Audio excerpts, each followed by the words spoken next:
మత్తయి సువార్త 4వ అధ్యాయం. అప్పుడు యేసు అపవాది చేత శోధింపబడుటకు ఆత్మ వలన అరణ్యమునకు కొనిపోబడెను.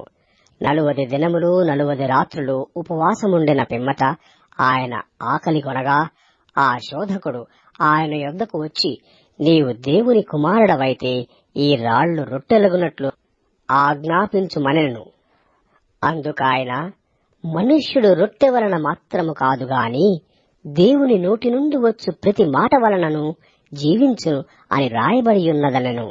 అంతట అపవాది పరిశుద్ధ పట్టణమునకు ఆయనను తీసుకునిపోయి దేవాలయ శిఖరమున ఆయనను నిలవబెట్టి, నీవు దేవుని కుమారుడవైతే క్రిందకి దుముకుము, ఆయన నిన్ను గూర్చి తన దూతలకాజ్ఞాపించును, నీ పాదమెప్పుడైనను రాతికి తగలకుండా వారు నిన్ను చేతులతో ఎత్తికొందురు అని రాయబడియున్నదని ఆయనతో చెప్పెను. అందుకు యేసు, ప్రభువైన నీ దేవుని నీవు శోధింపవలదని మరి ఒక చోట రాయబడి ఉన్నదని వానితో చెప్పెను. మరల అపవాది మిగుల ఎత్తైన ఒక కొండ మీదకి ఆయనను తోడుకునిపోయి ఈ లోకరాజ్యములన్నిటినీ వాటి మహిమను ఆయనకు చూపి, నీవు సాగిలపడి నాకు నమస్కారము చేసిన ఎడల వీటినన్నిటినీ నీకిచ్చెదనని ఆయనతో చెప్పగా, యేసు వానితో, సాతానా పొమ్ము, ప్రభువైన నీ దేవునికి మొక్కి ఆయనను మాత్రము సేవింపవలను అని రాయబడియున్నదనెను.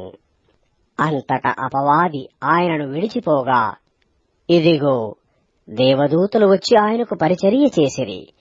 యోహాను చెరపట్టబడెనని యేసు విని గలిలయకు తిరిగి వెళ్లి నజరేతు విడిచి జెబూలూను నఫ్తాలియను ప్రదేశముల ప్రాంతములలో సముద్ర తీరమందలి కపెర్నహూమునకు వచ్చి కాపురముండెను.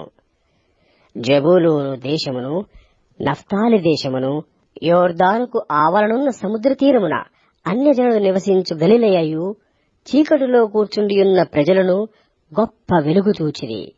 మరణ ప్రదేశములోనున్న మరణఛాయలోను కూర్చుండియున్న వారికి వెలుగు ఉదయించెను అని ప్రవక్త అయిన యెషయా ద్వారా పలుకబడినది నెరవేరునట్లు ఇలాగు జరిగెను.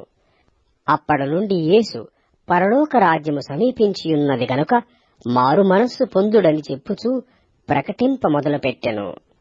యేసు గలిలయ సముద్ర తీరమున నడుచుచుండగా పేతురనబడిన సిమోను అతని సహోదరుడైన అంద్రేయ అను 2 సహోదరులు సముద్రములో వలవేయుట చూచెను. వారు జాలరులు. ఆయన, నా వెంబడి రండి, నేను మిమ్మును మనుష్యులను పట్టు జాలరులనుగా చేతునని వారితో చెప్పెను. వెంటనే వారు తమ వలలు విడిచిపెట్టి ఆయనను వెంబడించిరి.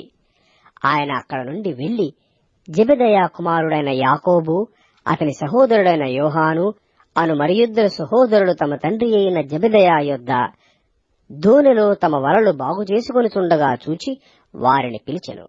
వెంటనే వారు తమ దోణెను తమ తండ్రిని విడిచిపెట్టి ఆయనను వెంబడించిరి.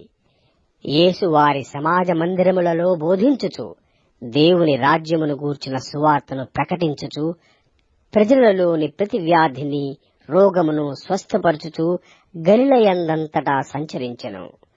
ఆయన కీర్తి సిరియా దేశమంతటా వ్యాపించెను. నానా విధములైన రోగముల చేతను వేదనల చేతను పీడింపబడిన వ్యాధిగ్రస్తులందరినీ, దయ్యము పట్టిన వారిని, చాంద్ర రోగులను, పక్షవాయువు గల వారిని వారు ఆయన వద్దకు తీసుకుని రాగా ఆయన వారిని స్వస్థపరచెను. గలిలయ, దెకపోలి, యెరూషలేము, యూదయను ప్రదేశముల నుండియు యోర్దానునకు అవతల నుండియు బహుజన సమూహములు ఆయనను వెంబడించెను.